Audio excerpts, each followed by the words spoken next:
Janae, good progress here. Your masks look really pretty good. I don't really scrutinize over too much of them at the beginning, but it looks like you did them for the most part accurately. A little bit of pixelation on this planter and some of those other objects. See how clear this is, and see the pixelation through here. So you might want to look for a little bit bigger of an image for that. This is the image that for me is giving the most problems. I really like how there's a base here like this, but I think it just needs to be more readable. It's just hard to see. It's a little bit dark. Looking at Google image search again, this one's going to be really pretty dark too. This one might work out a little bit better. You can also change the tonality later on. I would just try to get something that's kind of simple. I kind of like the ones that have water coming out, but you're going to have a hard time getting rid of all the background stuff. Let's see what else. I mean, you can keep looking. There's so much stuff on Google. I mean, here's another one, though it's pretty complicated, though. Again, you can kind of change the tonality in Photoshop. I can show you how to do that. You can do color replace or replace color. Here's more. This one's not, but this is really small, so you couldn't use this one. But this shiny black one looks really pretty cool too, and so does this. So again, there's some good ones. This is complicated, but again, it's going to be a lot easier to see. Let's see. And again, I think I mentioned before, when you're looking for this kind of stuff, be sure to mouse over and make sure to look at the pixel count. This is 250. That's way too small.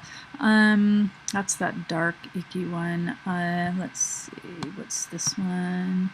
500. This could work. 500 pixels by 460. Let's see. What else? And again, you can add more search terms. This 800, this one could work. This one would work really good. And again, it's light, but you can color it and change the tone. Let's see, there's a bunch more. Oh, I kind of like this one.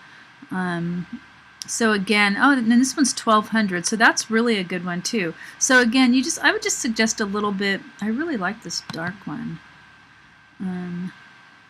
Anyway, there's so many of them, aren't there? It's kind of crazy. That one's, but I would just go with a more complicated one.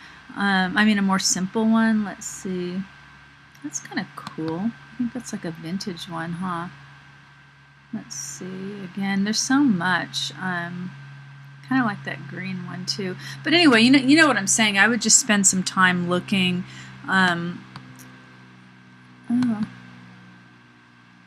one's kind of cool too. There's so many different ones. I like that one too.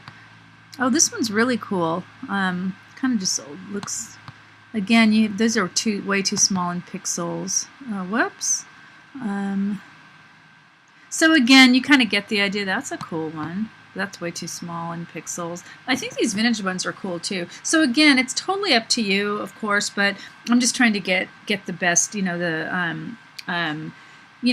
try to create a good portfolio project here for you. So let's go back into Photoshop real quick here. I don't want to ramble on too long. So another thing that I suggest too is, continue looking at the palms.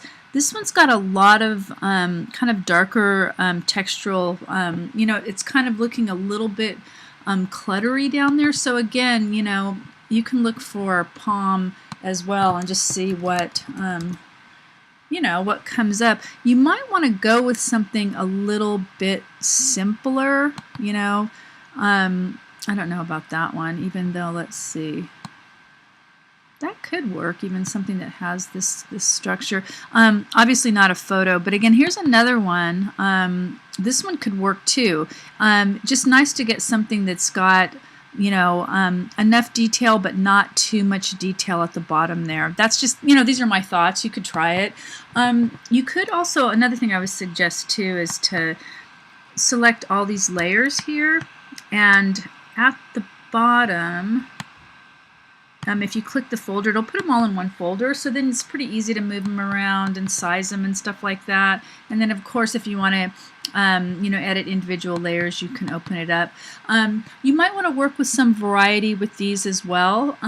You don't have to, let's find one.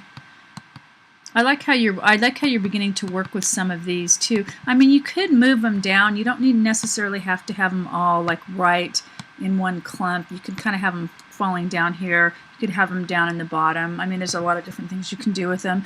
But overall, I think you know you're on the right track. You're doing a good job, and great to see these nice layer masks. So overall, really nice job. Okay, so yes, gosh, already week 4. Good job.